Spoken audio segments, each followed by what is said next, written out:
CM Manohar Lal ने गुरुग्राम जिले में 32 करोड़ रुपए की लागत से तैयार 2 महत्वपूर्ण परियोजनाओं का लोकार्पण किया। इन योजनाओं में बसई चौक से द्वारका एक्सप्रेसवे तक रेलवे ओवरब्रिज और सिकंदरपुर जल निकाय के कायाकल्प एवं सौंदर्यकरण का लोकार्पण शामिल है। इन परियोजनाओं के धरातल पर साकार होने से गुरुग्राम जिला में ढांचागत तंत्र को विस्तार मिला। मुख्यमंत्री ने शुक्रवार की शाम सिकंदरपुर में आयोजित एक कार्यक्रम में इन दोनों परियोजनाओं का शुभारंभ किया। सीएम मनोहर लाल ने कहा कि बसई में नवनिर्मित रेलवे ओवरब्रिज आने वाले समय में हीरो होंडा चौक से द्वारका एक्सप्रेसवे और आपस के सेक्टर्स में रहने वाले लोगों को बेहतर कनेक्टिविटी देगा। साथ ही गुरुग्राम झज्जर मार्ग पर पुराने आरओबी पर यातायात के दबाव को कम करेगा।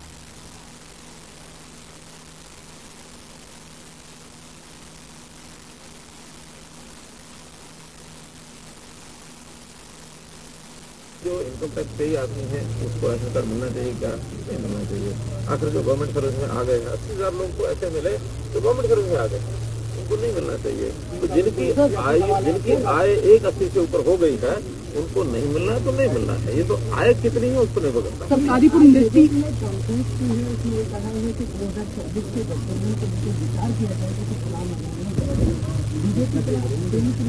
देखिए, ये आपस में बैठ करके विचार करेंगे। पार्टियां विचार करती रहती हैं और जब चुनाव नजदीक आते हैं उस समय के विषय है, कोई आज के विषय नहीं है और ये सरकार से जुड़ा विषय भी नहीं है। पार्टियां बैठ करके विचार करेंगी।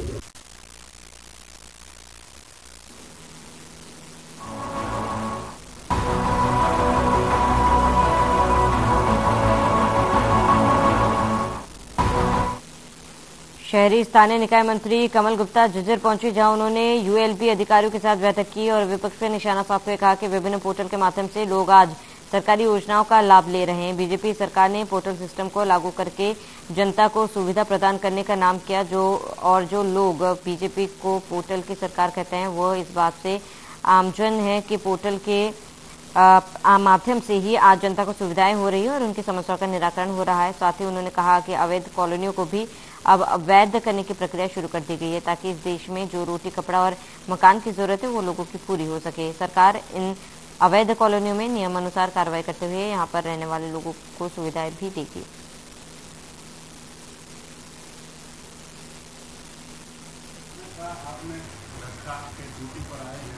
ये रोड में ये कहना बड़ा आसान लगता है, लेकिन कोई भी चीज एब्सोल्यूट टर्म्स में नहीं होती है, बात कंपैरिजन की होती है। कंपैरिजन में आप देखिए कि जितना सड़कों का जाल यहाँ पर है, हरियाणा में है, और जितना सड़कों का जाल अब है, ये 2014 से पहले नहीं था। सड़कों की भी सड़कें अगर देखें आप, अब मैं झज्जर में घूमा तो नहीं हूँ, जैसे मैं हिसार की बात करूँ और या मैं और जगह होकर आया हूँ।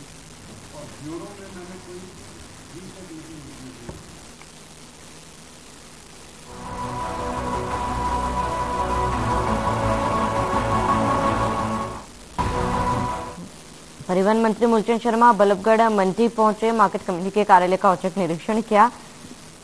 इस अवसर पर मौके पर मौजूद खाद्य आपूर्ति विभाग और पार्टी कमेटी के संबंधित अधिकारियों के साथ मीटिंग की। मीटिंग के दौरान मंडी में गेहूं की आवक को लेकर जानकारी ली गई। मंडी के असिस्टेंट सेक्रेटरी इंदरपाल ने मंत्री शर्मा को जानकारी देते हुए बताया कि अभी तक करीब 15,000 क्विंटल गेहूं मंडी में आ चुका है और सरकारी खरीद होने का इंतजार है। परिवहन मंत्री मूलचंद शर्मा ने जानकारी देते हुए बताया कि बल्लभगढ़ मंडी में किसानों को गेहूं लाने में कोई दिक्कत न आए, इसके लिए हिदायत दी गई थी। इसके अलावा किसानों के लिए पानी की पीने की व्यवस्था को लेकर भी बेहतर रखने के दिशा निर्देश दिए। साथ ही कहा कि किसान चिंता न करे, सरकार उनका कोई नुकसान नहीं करेगी।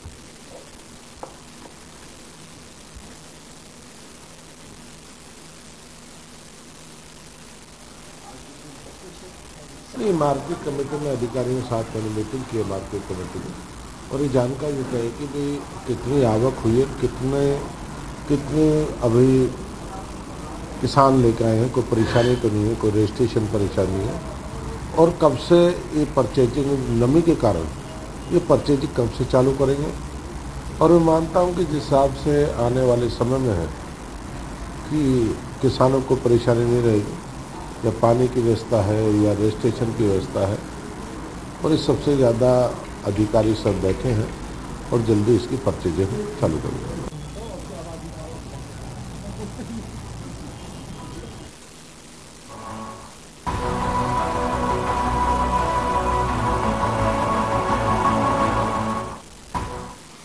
साइबर सिटी गुरुग्राम की पुलिस ने चोरी हुए 276 मोबाइल फोन बरामद कर लोगों को लौटाए। इन मोबाइल फोन की कीमत 50 लाख रुपए बताई जाती है। साइबर सिटी से पश्चिमी, दक्षिणी और मानेसर की पुलिस टीम ने गुम हुए 276 मोबाइल फोन को ढूंढकर बरामद किया, जिसके बाद एसीपी प्रीतपाल सांगवान ने उन्हें वापस उनके मालिकों तक पहुंचाया। साथ ही लोगों से अपील भी की, अगर किसी को भी कोई मोबाइल फोन बरामद हो तो वो पास पुलिस थाने में जाकर इसकी शिकायत दे सकता है।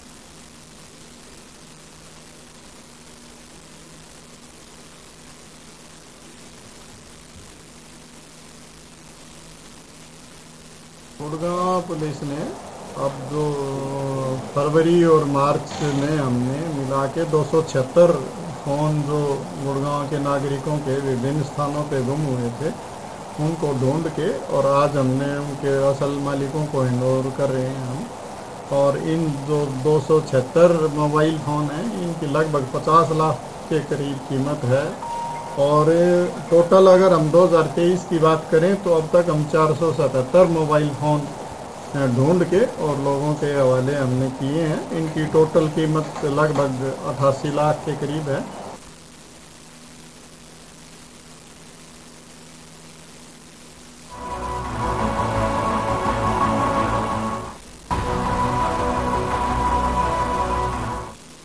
फरीदाबाद सेक्टर 12 से हुडा कन्वेंशन हॉल में डूडा डिपार्टमेंट के मुख्य प्रशासक, महानिदेशक और ग्रेटर फरीदाबाद सोसाइटी के आरडब्ल्यू प्रधान के बीच समस्याओं को लेकर खुला दरबार का आयोजन किया गया, जिसमें सोसाइटी के तमाम प्रधानों ने अधिकारियों के सामने बिल्डर्स के खिलाफ अपनी समस्याएं रखी।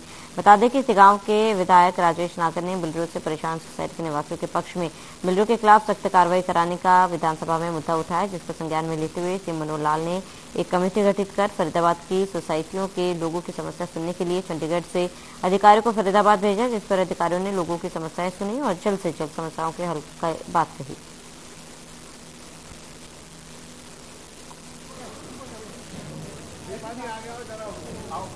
कंडीशन था बट वो डेवलपर ने नहीं किया। दूसरा है पावर रिलेटेड इश्यूज है। तीसरा म्यूनिसिपल इशू है, कचरा है, पानी खड़ा हो जाता है और वो कौन भी करेगा, ये इशू है। चौथा सिक्योरिटी रिलेटेड इशू है।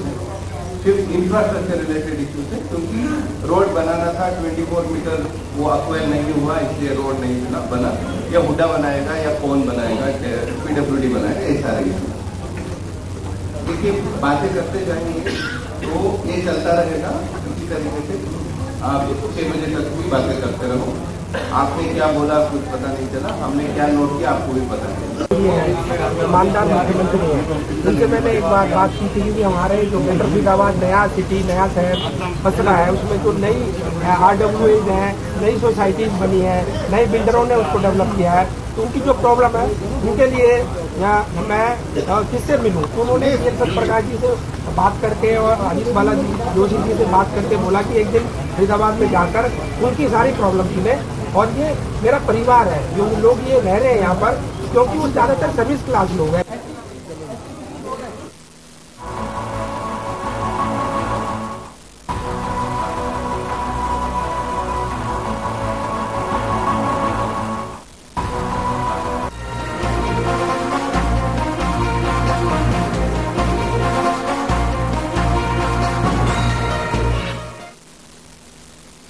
गीता स्थली कुरुक्षेत्र की पावन धरा पर समाज को शिक्षा की दिशा देने वाले महात्मा ज्योतिबा फुले की जयंती पर राज्य स्तरीय समागम होने जा रहा है। यह समागम 11 अप्रैल को सुबह 10 बजे सैनी समाज धर्मशाला कुरुक्षेत्र में होगा। राज्य स्तरीय जयंती समारोह में मुख्यमंत्री मनोहर लाल मुख्य अतिथि के रूप में शिरकत करेंगे और महात्मा ज्योतिबा फुले की मूर्ति का अनावरण भी करेंगे। राज्य स्तरीय जयंती को ऐतिहासिक और यादगार बनाने के लिए कुरुक्षेत्र से सांसद नायब सिंह सैनी और थानेसर विधायक सुभाष सुधा और दूसरे नेता गांव-गांव जाकर जयंती समारोह का निमंत्रण दे रहे हैं। राज्य स्तरीय समारोह में जहां मुख्यमंत्री मनोहर लाल मुख्य अतिथि के रूप में शिरकत करेंगे, वहीं पंजाब के कैबिनेट मंत्री बलबीर सिंह सैनी, राज्य मंत्री संदीप सिंह, उत्तर प्रदेश से राज्य मंत्री जसवंत सिंह सैनी, राज्यसभा सांसद राजेंद्र गहलोत, राज्यसभा सांसद कृष्ण पवार सहित अन्य सांसद और विधायक जी पहुंचेंगे।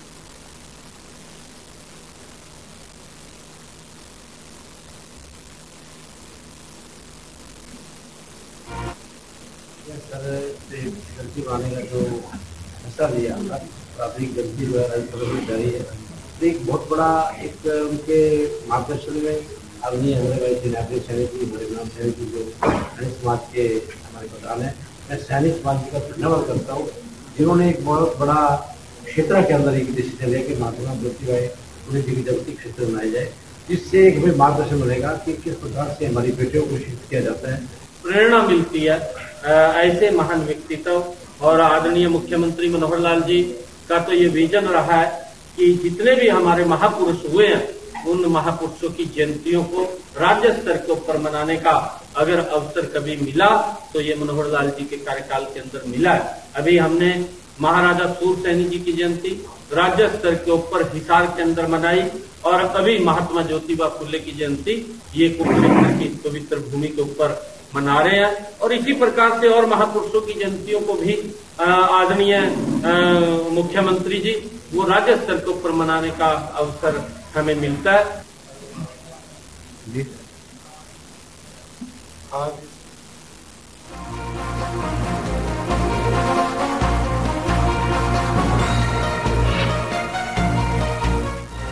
पुंडरी की पुरानी अनाज मंडी में विधायक रणधीर सिंह गोलन ने 26 लाख रुपए की लागत से तैयार शेडों का उद्घाटन किया। इस मौके पर विधायक ने कहा कि पुरानी अनाज मंडी की शेड की हालत जर्जर हो चुकी है, जिसे देखते हुए शेडों को बदलने की जरूरत थी। विधायक ने कहा है कि ये जनता के लिए हमेशा तैयार हैं। वे लोगों से कहते हैं कि जिसे भी कोई समस्या है वे आकर उनसे मिले, समस्याओं के समाधान की कोशिश की जाएगी।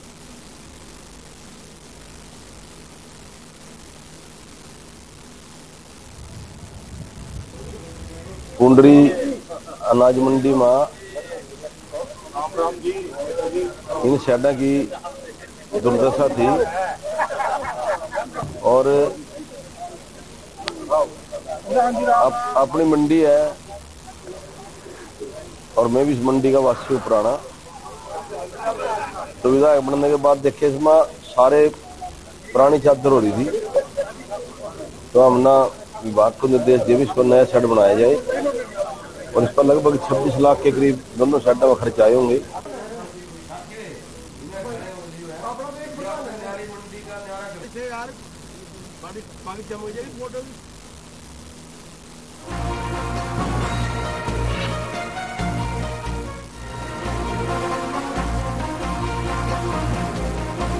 भिवानी राज्यसभा सांसद डीपी वत्स ने कहा है कि हरियाणा हो चाहे केंद्र सरकार, यहां फिर से तीसरी बार बीजेपी की सरकार बनेगी। प्रदेश में बीजेपी की सरकार ने विकास करवाया है और 2024 में फिर से बीजेपी की सरकार बनेगी। डीपी वत्स निजी स्कूल के वार्षिकोत्सव में मुख्य अतिथि के तौर पर पहुंचे। उन्होंने कहा कि गठबंधन की सरकार प्रदेश में सामना तौर पर विकास करवा रही है। दोनों पार्टियों के विकास से प्रदेश में खूब विकास हुआ। वत्स ने कहा कि देश की इकोनॉमी स्थिर है, जबकि पाकिस्तान में काफी अफरा तफरी है।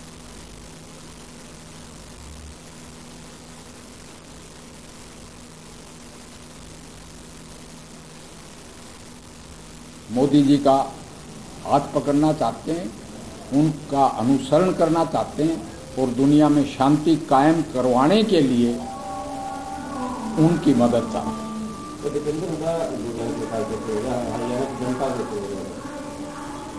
कहाँ से कर्ज लिया हुआ है? केंद्र सरकार से, बैंकों से, और वो कर्ज लेके हरियाणा में लग गया। जहाँ भी विकास होता है उसमें कर्ज तो लिया जाता है। केंद्र में सरकार हमारी, स्टेट में सरकार हमारी। कि सीताराम जी पहले नौकरी करते थे किसी लोगों के पास और वो वहाँ के प्रधान आए, वो खड़े नहीं हो पाए, वो सरस्वती पूजा कर रहे थे, बच्चों को पढ़ा रहे थे। इस बात से प्रधान नाराज हो गए। उन्होंने कहा कि आप विश्राम करो, और पंडित जी ने बड़ के पेड़ के नीचे आके 5 बच्चों के साथ ये संस्था शुरू करी। अपनी वाइफ के गहने बेचे और जैसे तैसे करके ये एक कुटिया सी यहाँ पे बनाई होगी, मैं आई कैन इमेजिन इट।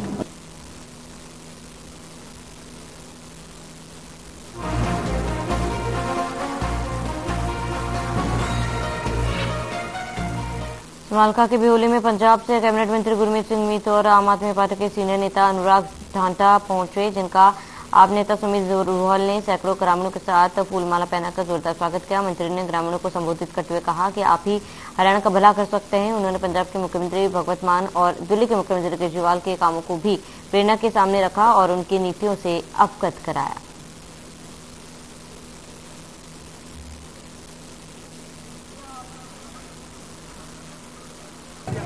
देखिए, सांप और नाग के साइज में फ़र्क होता है।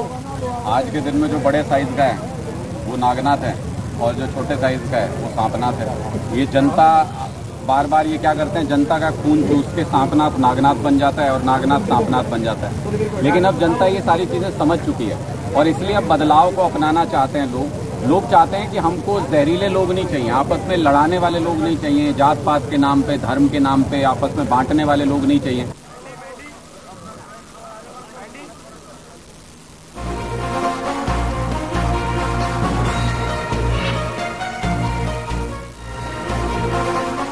कारावली अवैध निर्माण मामले में आरटीआई ने खुलासा किया है और मामले पर जानकारी देते हुए बताया कि अनाज मंडी के गेट के सामने बनी सिनेमा कॉम्प्लेक्स की दुकानों के लिए हिसार एडमिनिस्ट्रेशन ने सिरसा स्टेट ऑफिसर को 2012 में एक पत्र लिखा था, जिसमें तुरंत प्रभाव से साइट चेक करके अवैध निर्माण को रिमूव करने के लिए कहा था।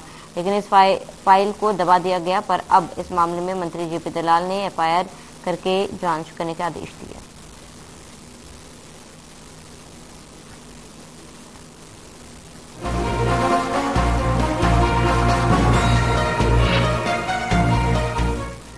चरखी दादरी पुलिस अधीक्षक नितिका गहलोत ने कार्यभार संभालने के बाद प्रेस वार्ता की। इस दौरान पुलिस अधीक्षक नितिका गहलोत ने बताया कि जिले में अपराध पर अंकुश लगाने और कानून व्यवस्था बनाए रखना हमारी पहली प्राथमिकता रहेंगी। महिलाओं के प्रति होने वाले अपराध को कम करने के लिए भी विशेष प्रयास रहेगा। पुलिस प्रशासन द्वारा अपराधियों को गिरफ्तार करने के लिए विशेष अभियान चलाया जाएगा। सड़क दुर्घटनाओं पर अंकुश लगाने के लिए समय समय पर यातायात पुलिस के माध्यम से लोगों को जागरूक करने के लिए विशेष अभियान चलाया जाएगा।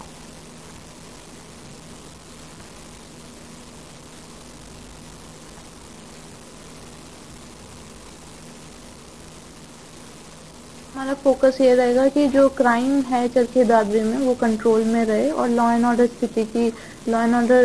सिचुएशन भी पीसफुल रहे। तो क्राइम के रिलेटेड हमारी ये फोकस ज़्यादा रहेगा कि जो भी हमारे पास कंप्लेनेंट्स आते हैं, चाहे थाने में आते हैं, चाहे डीएसपी स्तर के पास आते हैं, चाहे मेरे पास आते हैं, उनका क्विक रिड्रेसल हो कंप्लेंट्स का। और जो एफआईआर जो हमारे पुराने लंबित मुकदमे हैं और जो नए मुकदमे भी हैं, उनका भी जल्दी से जल्दी डिस्पोजल हो।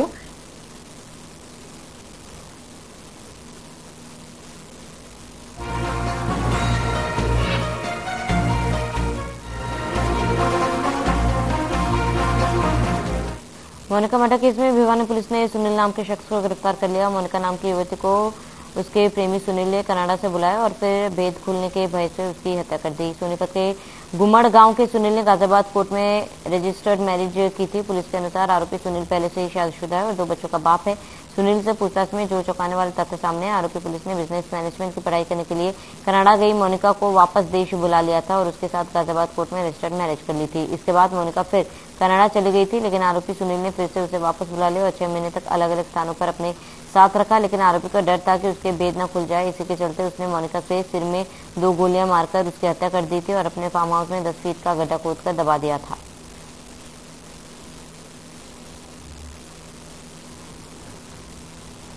इसमें शिकायतकर्ता ने कहा था कि हमने अपनी बेटी को पढ़ने के लिए कनाडा भेजा था, लेकिन सुनील और शीला ने उसको कनाडा से वापस बुलाकर अपहृत कर रखे हैं। इसके बयान पर यह मुकदमा दर्ज हुआ था और जिसकी जांच शिकायतकर्ता पक्ष के द्वारा तब्दील करवाई गई थी, जो जिला भिवानी को मार गई थी, जिसकी जांच सीआईडी 2 भिवानी ने की है। और इसमें जब हमने आरोपित व्यक्ति सुनील और शीला को 2 अप्रैल को गिरफ्तार किया है, तो उसने बताया है कि उसने इस लड़की को बेलापुर ला के वापस बुलाया, 2-3 बार उसने भेजा है, 2-3 बार बुलाया था।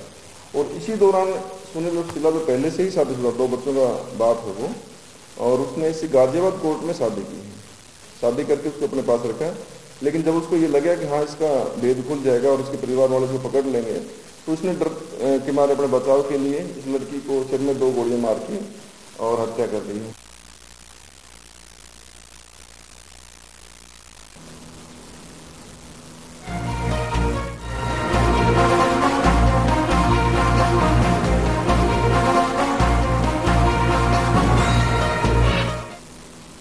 अम्बाला में mid day meal helper union के बैनर तले स्कूलों में बच्चों को घर जैसा खाना खिलाने वाली मिड डे मील वर्कर भूख हड़ताल पर है। अपनी मांगों को लेकर मिड डे मील वर्कर अनिश्चितकालीन भूख हड़ताल पर बैठे। बता दें कि वर्कर्स को पिछले 6 महीने से उनका वेतन नहीं मिला है, जिसका उनमें काफी रोष भी देखा जा सकता है। ज्यादा जानकारी देते हुए अंबाला मिड डे मील की जिला प्रधान ने बताया कि पिछले लगभग 6 महीने से उन्हें वेतन नहीं मिला है और इस महंगाई के दौर में 7,000 रुपये में उनका गुजारा नहीं हो पाता। सरकार को उनके लिए कुछ सोचना चाहिए और इस महीने की 10 तारीख तक उन्हें वेतन देना चाहिए।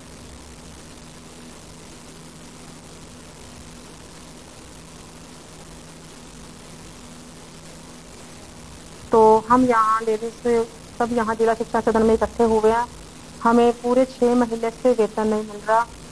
तो पिछले 16 मार्च को हमने यहाँ प्रदर्शन, पूरे प्रदेश में प्रदर्शन था, तो हमने यहाँ अपने बैनर के तले डीसी को नोटिस दिया, जिला शिक्षा सदन को नोटिस दिया। तो इन्होंने यही आश्वासन दिया कि आपकी सैलरी जल्द से जल्द आ जाएगी। और हमारी ये मांग है कि कितने महीने हो गए हमें वेतन नहीं मिल रहा और हम स्कूलों में सब लेडीज को बिठाया जाता है, बोला जाता है कि 2-2:30 बजे तक बैठो। हमारे लेडीज जो तंग करते हैं। तो ये है कि हमारा जब खाना बन गया है, हमने बच्चों को बांट दिया है, साफ सफाई हो गई, हम घर आए, ताकि जब सरकार 6 महीने से हमें ये सैलरी नहीं दे रही है तो हम गुजारा कैसे करें। हम ये है कि वहाँ का अगर काम निपट गया तो हम घरों में साफ सफाई झाड़ू पोछा करके थोड़ा काम करते हैं, वो हमें फिर भी नहीं जाने देते। लेकिन हम ये बच्चों के ऊपर हमें डिपेंड किया गया कि बच्चे इतने हैं तो आपको निकाल दिया जाएगा, 25 पे 1 उक है।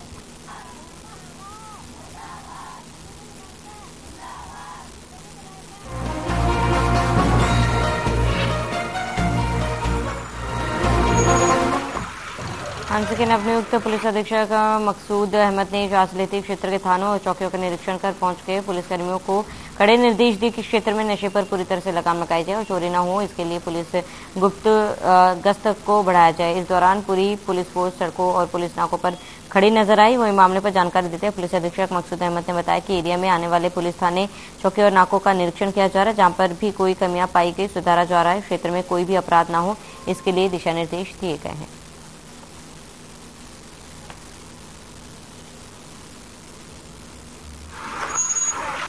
देखिए, अभी कल मैंने हांसी में चार्ज लिया है और सीलिंग प्लान लगाया जाता है पूरे हिसार रेंज के 5 जिलों में, और जहाँ पे कि हम पूरे जिले में नाके लगाते हैं। आज हमने यहाँ पे 36 नाके पूरे हांसी जिले में लगा रखे हैं और हमारी जो पूरे जिले की फोर्स है उसका 90% जो फोर्स है वो फील्ड में होती है और पूरी तरह से नाकों पे ड्यूटी करती है। अपने व्हीकल्स को चेक किया जाता है, संदिग्ध पर्सनस के लिए संदिग्ध किसी भी व्हीकल को चेक करके और तलाशी ली जाती है। कोशिश ये की जाती है कि ज़्यादा से ज़्यादा कोई ऐसा व्हीकल हो, संदिग्ध हो, कुछ हो तो उस पर फिर उसके खिलाफ कार्रवाई भी की जाए, जो भी उचित कार्रवाई बने।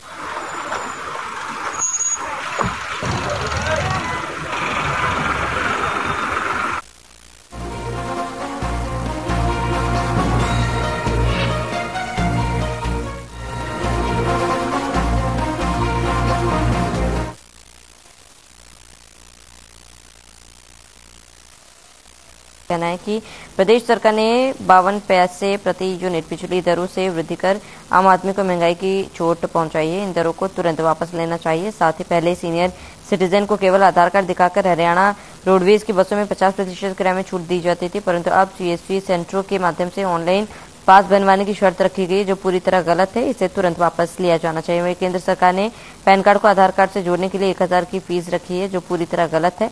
आम आदमी पहले ही महंगाई की मार झेल रहा है। ऐसी स्थिति में केंद्र सरकार को स्वयं अपने खर्चे पर आधार कार्ड को पैन कार्ड से लिंक कराना चाहिए।